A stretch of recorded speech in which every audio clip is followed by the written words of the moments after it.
Hello everyone, कैसे हैं आप सब। आई होप आप सब अच्छे होंगे और अच्छे से प्रिपरेशन कर रहे होंगे। तो गाइस, वेलकम और welcome back to the channel. जैसा कि टाइटल से आप समझ ही गए होंगे कि आज हम बात करने वाले आरआरबी पीओ मेंस की सेल्फ गिवन एनालिसिस के बारे में। वीडियो को स्टार्ट करने से पहले कुछ बातें मैं बोलना चाहूँगी कि सबसे पहला, अप टू दी मार्क मेरा एग्ज़ाम नहीं रहा है, क्योंकि आरआरबी क्लर्क मेंस के रिव्यू के टाइम भी मैंने बताया था कि हमारे साथ में कुछ मिस हैपनिंग्स हो गई हैं। तो इस वजह से मैंने स्टडी पे फोकस नहीं कर पाई हूँ। और जीए और कंप्यूटर सेक्शन पे बहुत ज़्यादा इम्पैक्ट पड़ता है। आपको पता है कि रोज़ डेली का उसके अंदर रिवाइज चाहिए, और जब कुछ सिचुएशन आ जाती है तो उसके अंदर तो आप बिल्कुल भी, आपका जब कंट्रोल नहीं रहता तो जो पढ़ा लिखा जो भी चीज़ें होती हैं वो भी आप मिस कर जाते हो। मतलब इसी तरीके की चीज़ें कुछ हो रही थी, इसी वजह से मैंने फिर भी सोचा कि एक बार एग्ज़ाम तो दे दूँ ताकि रिव्यू आप तक प्रॉपरली आ जाए, ठीक है, ताकि आप समझ पाए कि आईबीपीएस क्लर्क और आगे के आने वाले एग्ज़ाम्स में आपको हेल्प हो पाए। और वीडियो को लास्ट तक आपको ज़रूर देखना है। साथ ही मैं एक चीज़ और बोलना चाहूँगी कि क्वेश्चन डिस्ट्रीब्यूशन ऊपर नीचे हो सकता है कि कोई टॉपिक या कोई क्वेश्चन बताने से छूट गया हो, तो आप कमेंट सेक्शन में मुझे बता सकते हैं। और वीडियो के लास्ट में मैं बताऊंगी कि कौन से सोर्स को आपको फॉलो करना चाहिए, जहाँ पर आपको एग्जैक्ट मेमोरी बेस्ड पेपर मिल जाएगा। क्योंकि एज मैंने एग्ज़ाम दिया है, सारे क्वेश्चंस तो मैं रिकॉल नहीं रख सकती, लेकिन थोड़ा सा हम देखते हैं ना, मेमोरी बेस्ड पेपर आ रहा है तो उसमें बहुत सारे स्टूडेंट्स ने रिव्यू दिया हुआ होता है, तो वो एग्जैक्टली है ना, क्वेश्चंस मिल जाते हैं आपको। तो उससे आपको आइडिया लग पाएगा कि किस तरीके का मेंस के अंदर जो है चीज़ें पूछी जा रही हैं। अगर आप पहली बार भी दे रहे हैं आईबीपीएस क्लर्क या अभी स्टार्ट कर रहे हैं, तो आपको एकदम आइडिया रहना चाहिए, ठीक है। और वो सोर्स भी मैं आपको वीडियो के लास्ट में ज़रूर बताऊंगी। सो और ज़्यादा डिले नहीं करते हैं, चीज़ों को स्टार्ट करते हैं, ठीक है। तो रीजनिंग सेक्शन, आपको पता है कंपोजिट टाइम होता है, तो मैंने आइडियल टाइम रीजनिंग को 30 मिनट्स दिया था, जिसके अंदर पजल एंड सिटिंग अरेंजमेंट आपके थे। उसके अंदर डेजिग्नेशन बेस्ड पजल आया था, जिसके अंदर आपको डेजिग्नेशन जैसे क्लर्क पीओ है इस तरीके का दिया हुआ था। 7 पर्सन्स थे, 5 क्वेश्चंस थे। वेरिएबल था या नहीं था एग्जैक्टली मुझे याद नहीं है, इसलिए आप कमेंट बॉक्स में ज़रूर बताना। डबल रो था, 5 पर्सन्स ईच रो में था, साउथ नॉर्थ में, तो 10 पर्सन्स हो गए। फ्रूट्स इसके साथ में वेरिएबल था। वेरिएबल बेस्ड मतलब इन पजल्स के अंदर एक वेरिएबल दे रखा था, तो वो थोड़ा सा क्या हो रहा था कि आपका पीओ बेस्ड लेवल हो जा रहा था। बाकी रीजनिंग जो है ओवरऑल मैं ये बोलूँगी कि ईजी आया था, डुएबल था, आप अच्छे से इसमें मैक्स टू मैक्स अटैम्प्ट कर सकते हैं। एक चीज़ आपको ये याद रखना है कि रीजनिंग का जो भी एनालिसिस होगा, मतलब मार्क्स का जो भी कैलकुलेशन होगा, वो 1.25 से मल्टीप्लाई होकर के होगा, ठीक है। तो ये चीज़ भी आपको याद रखना है। तो 5 क्वेश्चंस इसके आ गए थे। डे बेस्ड के मंडे टू संडे दे रखे थे, तो इसके अंदर भी वेरिएबल था एक, और 5 क्वेश्चंस पूछ रखे थे। फ्लोर बेस्ड का सिर्फ एक क्वेश्चन था, जिसका आंसर कांट बी डिटरमाइंड था। क्या आपका भी आंसर यही आया था? तो मुझे ज़रूर बताना।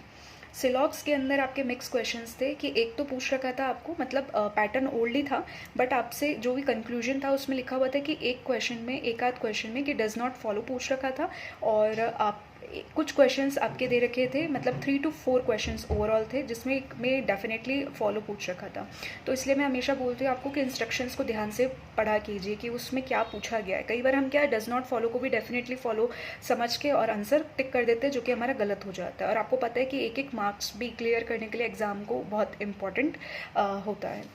इनइक्वलिटी के ओल्ड पैटर्न के 3 क्वेश्चंस थे। ब्लड रिलेशन जो था वो भी ओल्ड पैटर्न, आपको पैसेज टाइप दे रखा था 3 से 4 लाइंस का, ठीक है। और आपको बनाना था 3 to 4 क्वेश्चंस थे। ट्रिकी था, मैं आपको बता देती हूँ कि ब्लड रिलेशन ट्रिकी था, और डायरेक्शन डिस्टेंस जो कि वो भी ओल्ड पैटर्न पर था, जिसके 3 to 4 क्वेश्चंस थे। डायरेक्शन डिस्टेंस भी आपका ट्रिकी आया था।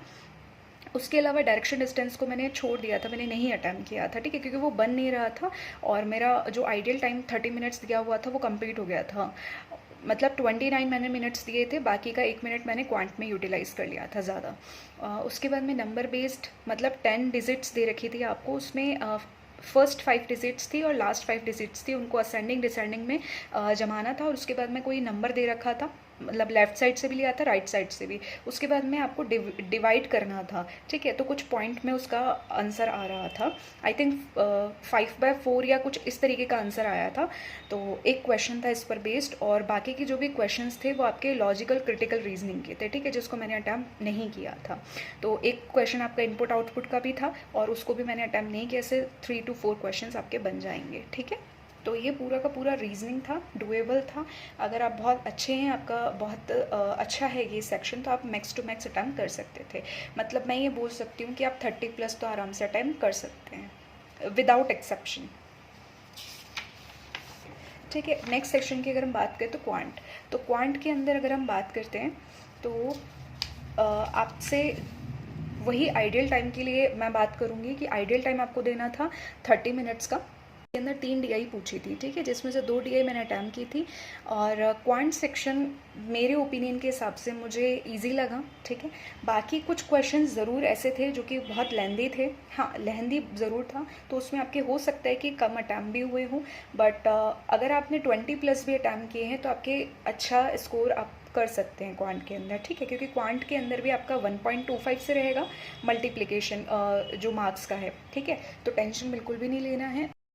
और पाई चार्ट था जिसके अंदर, जिसमें एक टोटल दे रखा था आपको बस और कार, जिसमें टोटल जो है वो ये 196,000 ये वैल्यू दे रखी थी। लेकिन जो टोटल बस है ना, तो इस पर बेस्ड एक आपका पाई चार्ट था, और टोटल बस पर बेस्ड आपका एक पाई चार्ट था। तो पाई चार्ट में परसेंटेज वैल्यूज़ थी जिसको आपको डिस्ट्रीब्यूट करना था, एंड देन आपको क्या करना था, इन दोनों के डिफरेंस से, टोटल और बस के डिफरेंस से आप कार निकाल सकते हो। इस तरीके के क्वेश्चंस थे। तो मैंने सीधा क्या किया था, डेटा मैंने just as a table form में लिख लिया था, लेकिन ज़्यादा कैलकुलेट नहीं किया था, डायरेक्ट क्वेश्चन से इसको सॉल्व किया था मैंने, ठीक है।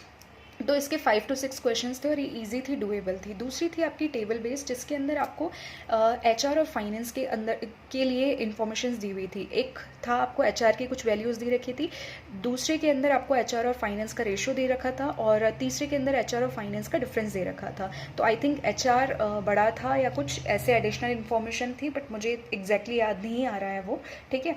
तो इस पर बेस्ड क्वेश्चन था, जिसके अंदर बीच बीच में आपके जैसे रेशियो में PNQ कर दिया, ठीक है, उसके अलावा आपका Z² कर दिया। इस तरीके के वेरिएबल्स फॉर्म में भी आपसे चीज़ें दे रखी थी, और बहुत ईजिली बन जा रहा था। क्वेश्चंस भी इसके ईजी थे। तो 5 क्वेश्चंस थे इसके।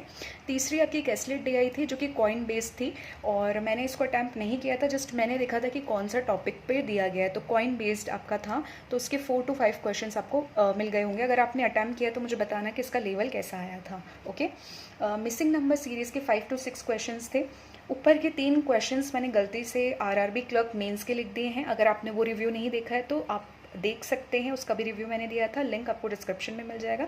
बाकी ऊपर का 3 जो है वो मैंने लिख दिया है कि RRB क्लर्क मेंस में आया हुआ था। नीचे के जो 5 क्वेश्चंस है वो आपके RRB PO मेंस में आए हुए थे, ठीक है। इनका सोल्यूशन आपको टेलीग्राम चैनल पर मिल जाएगा, और टेलीग्राम चैनल को फॉलो करने के लिए आपको लिंक भी डिस्क्रिप्शन बॉक्स में मिल जाएगा, ओके ना। तो मिसिंग नंबर सीरीज़ के 5 to 6 क्वेश्चंस थे, बट मुझे 5 ही याद आ रहे हैं। अगर कोई एक आध क्वेश्चन छूट गया होगा तो आप मुझे कमेंट में ज़रूर बताना, ओके।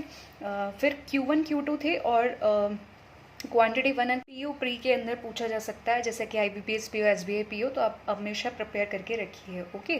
तो और डेटा सफिशिएंसी का मुझे एग्जैक्टली याद नहीं है, क्योंकि मैंने एक आध क्वेश्चन Q1 Q2 का अटैम्प्ट किया था, बट मुझे ऐसा लग रहा है कि DS का भी एक क्वेश्चन था। तो अगर था तो 4 to 5 क्वेश्चंस में ये कवर हो गया होगा, ओके। बाकी ज़्यादा वेटेज इसी को ही है Q1 Q2 को। अप्रॉक्सीमेशन के 2 से 3 क्वेश्चंस थे, ठीक है। क्वाड्रेटिक इक्वेशन आपका ओल्ड पैटर्न प्री वाला ही था, 3 to 4 क्वेश्चंस थे, ईजी थे, आराम से बन जा रहे थे, ठीक है। और उसमें से एक का आंसर आपका वो जो था ना x=y भी था क्वाड्रेटिक इक्वेशन में, और रेस्ट आपके अर्थमेटिक के क्वेश्चन थे। अच्छा, अब आपको मेमोरी बेस्ड जो है पेपर में आया क्या था, बेसिकली एग्जैक्टली कौन से क्वेश्चंस थे, अगर वो सोर्स आपको जल सर ने इसका मेमोरी बेस्ड क्वांट का पूरा पेपर कराया हुआ है, तो आप अगर वो डालेंगे तो आपको आराम से मिल जाएगा। अदरवाइज़ अगर आपको ढूंढने में दिक्कत आ रही है तो मैं उसका लिंक टेलीग्राम में शेयर कर रही हूँ, तो आप टेलीग्राम से भी जा करके डायरेक्टली उसको देख सकते हैं। और आपको देखना इसीलिए चाहिए क्योंकि आगे आने वाले एग्जाम के लिए आप प्रिपेयर रहेंगे कि पेपर किस लेवल का आपसे पूछा जा सकता है मेंस का, ओके। उसके बाद अगर हम नेक्स्ट सेक्शन की बात करते हैं तो नंबर सीरीज़ भी आप देख लीजिए, खुद से सॉल्व कर लीजिएगा पहले, ठीक है। उसके बाद में इसके सॉल्यूशंस आपको टेलीग्राम में अवेलेबल हो जाएंगे। नेक्स्ट अगर मैं बात करूँ यहाँ पे इंग्लिश सेक्शन की, तो इंग्लिश सेक्शन के लिए भी आइडियल टाइम मैंने 30 मिनट्स ही दिया था और मुझे इजी टू मॉडरेट लगा इंग्लिश सेक्शन, ठीक है।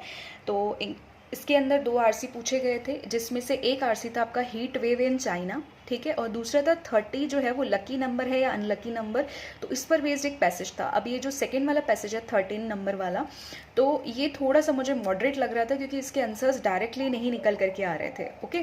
तो अगर मैं ये बोलूँ कि 7 to 8 क्वेश्चंस फर्स्ट वाले पैसेज से थे और दूसरे से भी 6 to 7 क्वेश्चंस मिल रहे थे, जिसके अंदर आपके फिलर बेस्ड क्वेश्चन भी थे और वॉकैब बेस्ड क्वेश्चन भी थे, जिसमें से एक आपका क्वेश्चन था वॉकैब का कि आपको जो है पैसेज के अंदर बोल्ड मतलब वर्ड्स दे रखे थे 5, और उसके बाद में आपका क्वेश्चन ये पूछ रखा था कि इनमें से कौन सा जो वर्ड है ना वो ग्रामेटिकली और कॉन्टेक्चुअली फिट नहीं हो रहा है।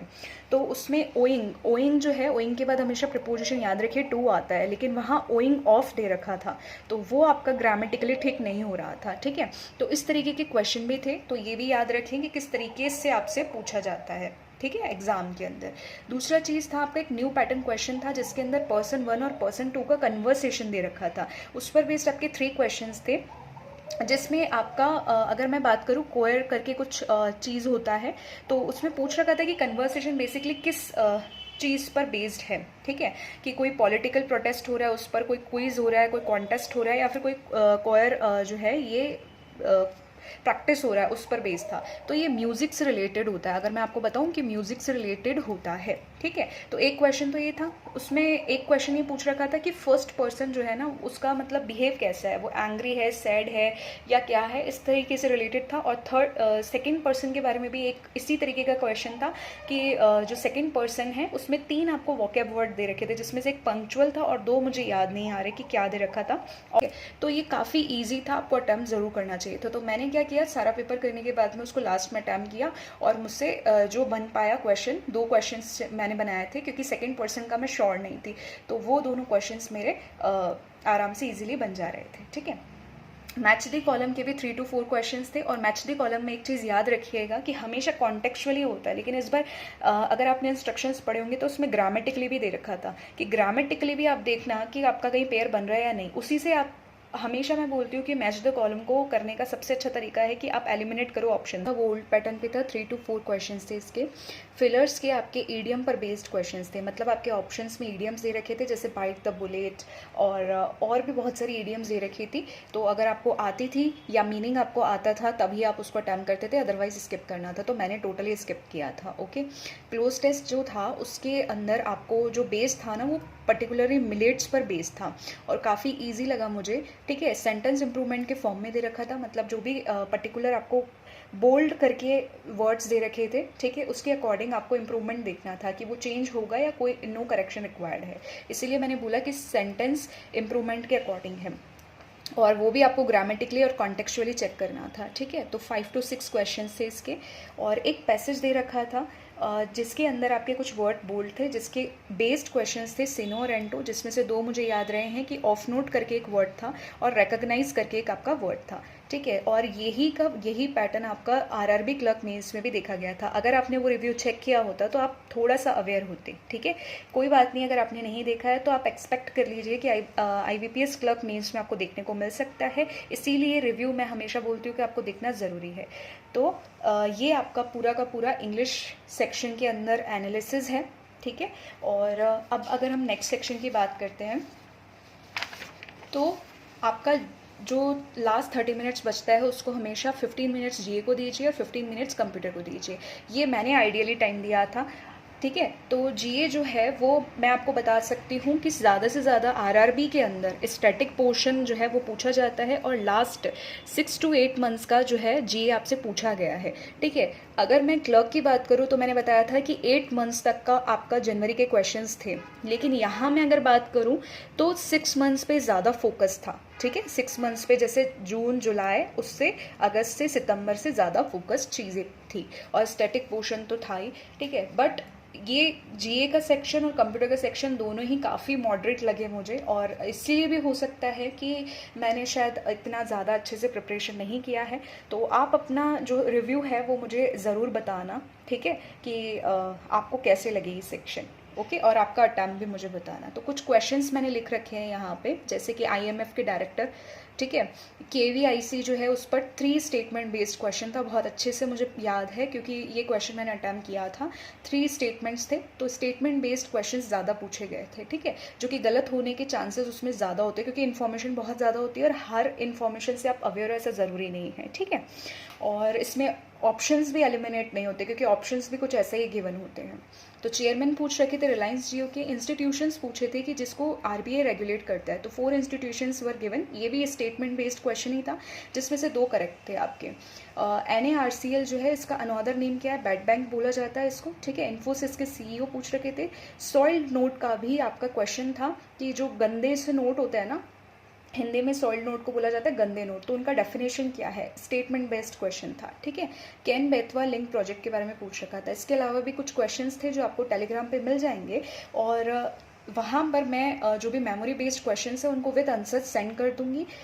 इन केस अगर मैं सेंड नहीं कर पाती हूँ तो मैं लिंक आपके साथ शेयर कर दूंगी कि आपके किसी एजुकेटर ने या फिर किसी यूट्यूब पे आपको अच्छे से बता रखा होगा पूरा डिस्क्रिप्शन के साथ में, तो वो लिंक मैं आपके साथ शेयर कर दूंगी। ओके, तो बिल्कुल टेंशन नहीं लेना है, रिलैक्स रहना है, लेकिन एग्ज़ाम से पहले इसको ज़रूर पढ़ लेना। अगर आपका एग्ज़ाम नहीं भी है तो भी आप फर्दर कभी एग्ज़ाम देंगे तो SBI PO, IBPS PO, तो आप उसके लिए भी अवेयर रहना ज़रूरी है। इसलिए अगर हम कंप्यूटर सेक्शन की बात करते हैं तो कंप्यूटर सेक्शन के अंदर भी जो क्वेश्चंस पूछ रखे थे वो था आपका 3rd जनरेशन कंप्यूटर पूछा था। हब पूछ रखा था कि कौन सी लेयर पर काम करता है OSI की, ठीक है। ऑल्ट प्लस टैब से एक क्वेश्चन था और उस क्वेश्चन के अंदर भी अगर मैं बात करूँ तो जो भी क्वेश्चन दे रखा था उसका आंसर आपका ऑल टैब होने वाला था, ठीक है। एक क्वेश्चन आपका गिवन था ट्रोजन हॉर्स वॉर्म से, तो क्वेश्चन का आंसर ट्रोजन हॉर्स होने वाला था। एक क्वेश्चन आपको गिवन था कि नॉट अ प्रोग्रामिंग लैंग्वेज, तो उसका जो ऑप्शन था उसमें C++ दे रखा था, जावा दे रखा था और एक ऑप्शन था A+, तो आपका नेचुरल सी बात है कि A+ आंसर होने वाला था। तो इस तरीके से आपके कुछ क्वेश्चंस थे। हालांकि कुछ क्वेश्चंस ईजी भी थे लेकिन मॉडरेट इसलिए था, ये मॉडरेट इसीलिए बन जा रहा था क्योंकि जो है ना टेक्निकल क्वेश्चंस ज़्यादा पूछ रखे थे।